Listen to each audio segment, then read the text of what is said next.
Welcome to the presentation, Electrify America, the Future of Transportation. Today, we are going to be talking about a few of the key elements of transportation applied to the modern times in which we live. First, we will address innovation in transportation, introducing the concepts that drive advances in technology. Next, we will discuss the plight of the automobile, where we will analyze the original prevailing attitudes towards the automobile. Finally, and this is the best part, we will talk about the promise of electric vehicles and why we consider them to be the next logical step in the evolution of the automobile industry.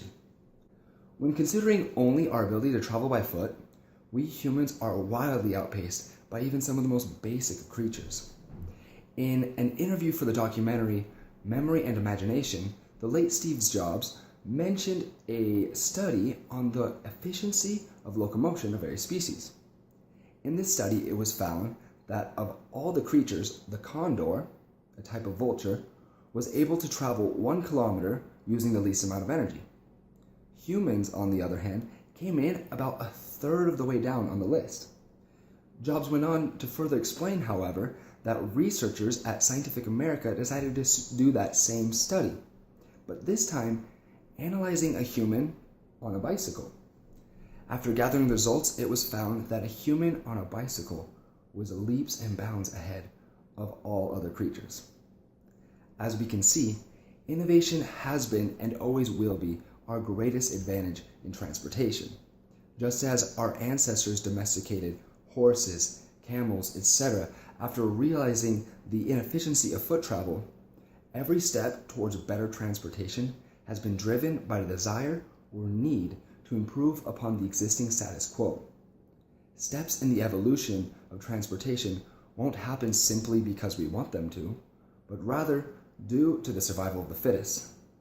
The best option always wins out in the end. While many imagine that the invention of the consumer class automobile was greeted with shouts of praise, that simply wasn't the case. In the society of that time, there already existed a dominant and popular form of transportation that was more than ready to compete with the automobile: the horse. After all, a horse would almost never break down, could handle any kind of terrain, and even had the ability to return upon its investment due to the fact that it can reproduce. The common public perception of that time was one of skepticism, and only those with a visionary perspective were truly able to see the value the automobile presented.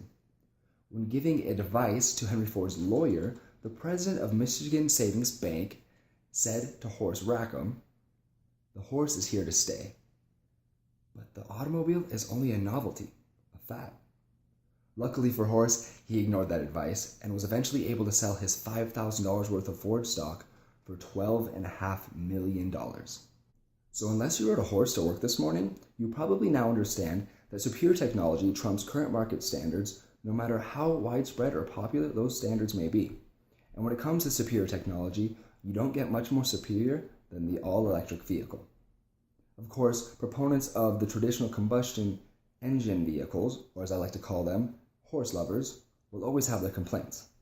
And in a language that seems to echo that of the past, many have tried to label electric vehicles as nothing more than novelty items and fads. But just as the ability to break down never stopped the first automobiles, the forward thinkers of today know that the minor obstacles facing electric vehicles are easily surmountable, and it's happening already.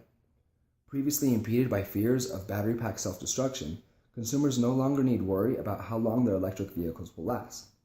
Nearly all models of electric vehicles come with a warranty that matches or surpasses that of standard combustion engine vehicles. Fears of inferior performance have vanished as well, as the all-electric Tesla P85D packs a whopping 687 foot-pounds of torque and goes 0 to 60 in 3.2 seconds. That's faster than most Ferraris and Corvettes on the road today. Electric vehicles capable of 400 miles of travel on a single charge, featuring autopilot, and even able to supercharge to 80% capacity in just 20 minutes are already a reality. Yet, the greatest strength of electric vehicles is their future potential. For example, the difference between a 2008 and 2010 Toyota Corolla? Almost nothing. The difference between 2008 and 2010 all-electric Tesla Roadster? Astronomical. The only thing that could hold me back from buying an electric vehicle would be the fact that next year's model has the potential to be twice or even 3 times as good as last year's in regards to performance specifications. That's something unprecedented in the auto industry. If I were a betting man, you know exactly where I'd put my money.